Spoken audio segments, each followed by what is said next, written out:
Okay, thank you for allowing us that time to take a little breath, and let's come back now to looking at the highlights of the week. This is the most anticipated part of the Neoteran Herald Weekly. And therefore, week number 31 starts with what is continuing from last week, and a lot of what we are experiencing across week 31 started in week 30 and even previously.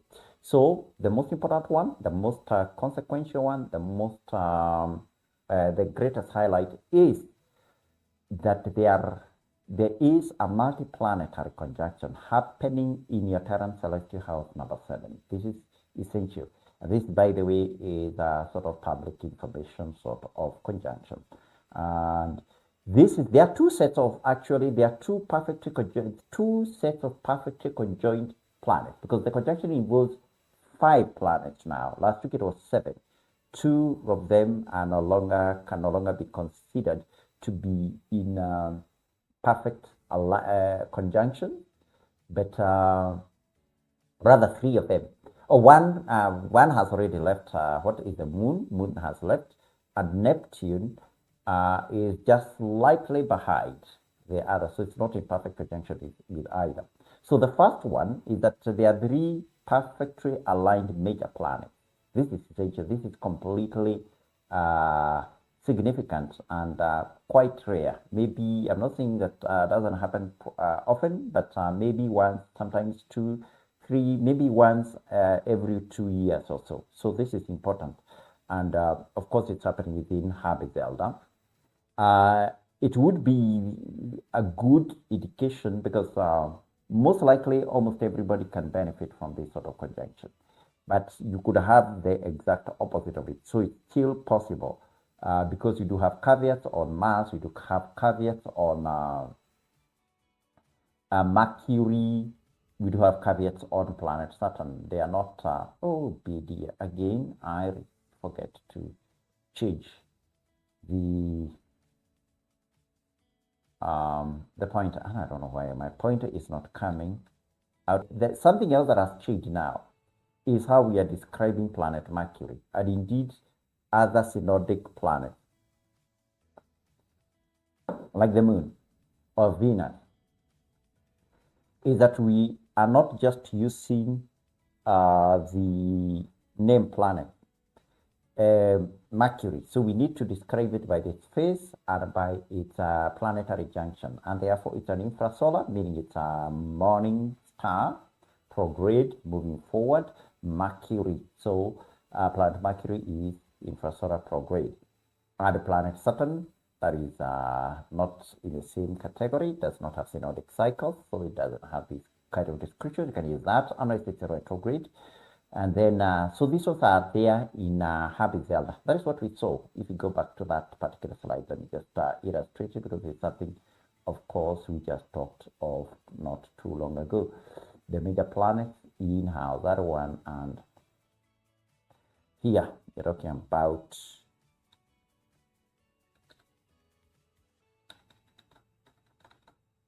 I don't know whether there is something that is telling me that you're not able to see my highlighter, whichever way I am displaying it.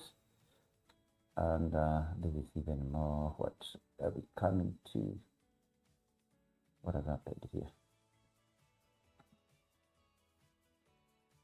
So let's go back to that section. So this is what you see here, and you have to zoom in with my hand, but it's exactly what is happening here. I think that my pointer is not working, and you cannot see it. I can see it myself, but looks like you cannot see it. Let me try to use what is built in on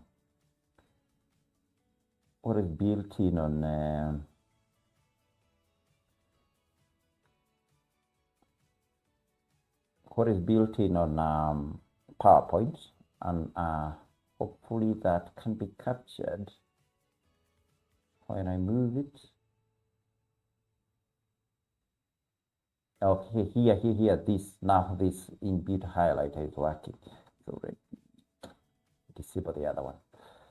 So this one is working. This is the pointer is can. So this is what I'm talking about. These three planets, they are in conjunction right here. That is the planetary conjunction.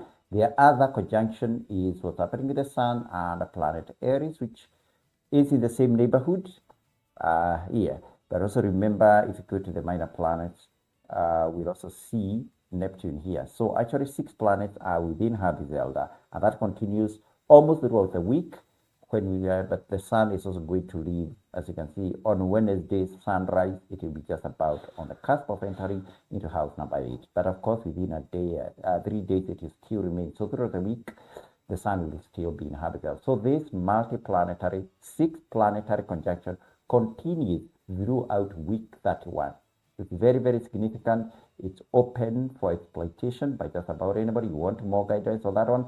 That is the sort of thing I give you, what you can ask me through any means. Okay, let's look at the other highlights. We have like a lot more of them. Where do I go to change the slides? So let's go back to looking at the other highlights.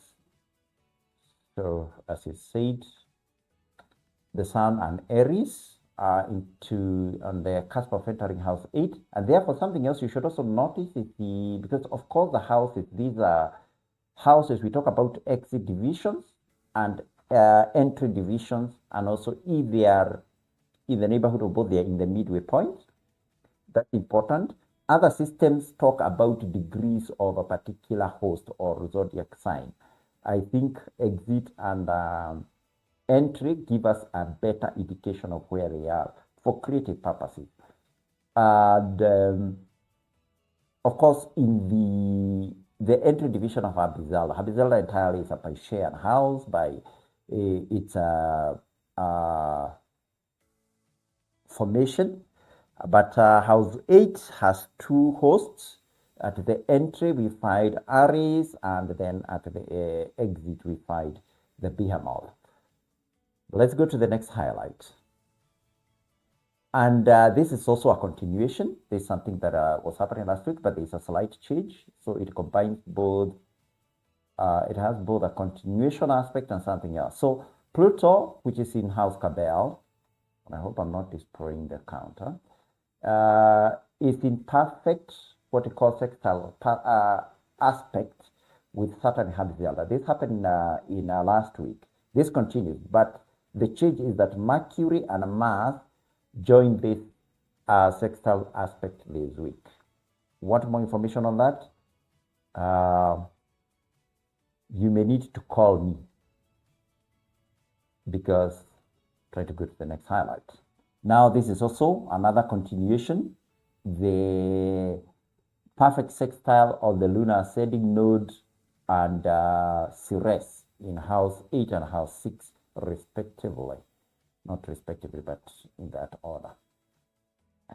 So also the solar conjunction of Aries is continuing. These are the exit division of Abizelda. That is something we spoke of last week.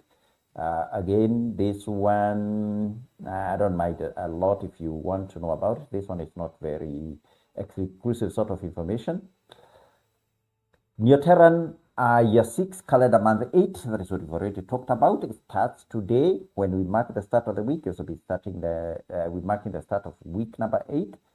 And another highlight coming this week is the Sun will make its ordinary, not creative gateway now, notice that, ordinary celestial transit into Neoteran house number 8. The hostage, who is the host of that house, is the creature, is the celestial creature, zodiacal creature called Aries. That takes place on Thursday, the 5th of the 8th month.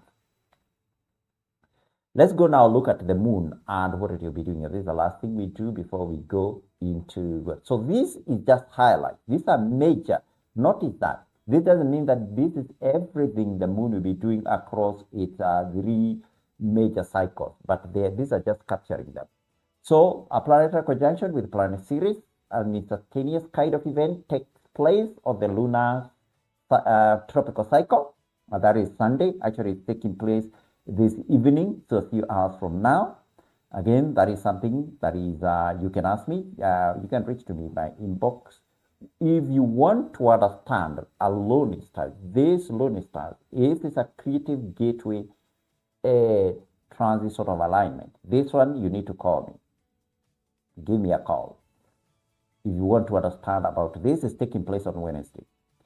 Thursday, this is a planetary conjunction with planet Jupiter. This one is a tenuous tropical. This one you can reach for me through my inbox. That's okay.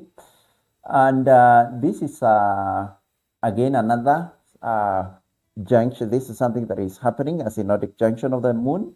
And again, there is no caveats to this. Anybody can make advantage of this happening on Friday. Again, this is something that is happening on the synodic cycle. Sure, you can reach to my inbox by this. Planetary opposition with Pluto, again, run-of-the-mill conjunction, or rather alignment. Reach to me if you want to understand more about this. I can tell you through an inbox message on WhatsApp. So there you are. These are the major highlights. I'm not going into details about them because many of them, of course, they may mean different things. And where are we in the countdown? We're just 5 minutes away. We are 5 minutes away, so we should be setting ourselves ready. I'll give you just a couple of minutes. Think about everything that you want to do. They are both very personal, specific events happening this week, and doorways that are happening, and some that are totally open for just about anyone to appropriate. So what we'll be doing is seeding our energy, our strength into every one of these as we speak, in utter conviction of our creative mandate and authority that we can cause change, can cause progressive, advancement or development in all spheres of our lives and influence when we speak in the next minute. And that title says week 30, this is week 31, so we'll change that. So I just want to give you a couple of minutes. It will not take more than a minute, just a minute. And I want you to meditate. I want you to think carefully about the things that would give you ultimate pleasure if you accomplished this week. They're just about everything that is. So that when we speak together in agreement, in union, in one purpose, there'll be nothing that is going to be there to put a stop to what you want to do. Thank you.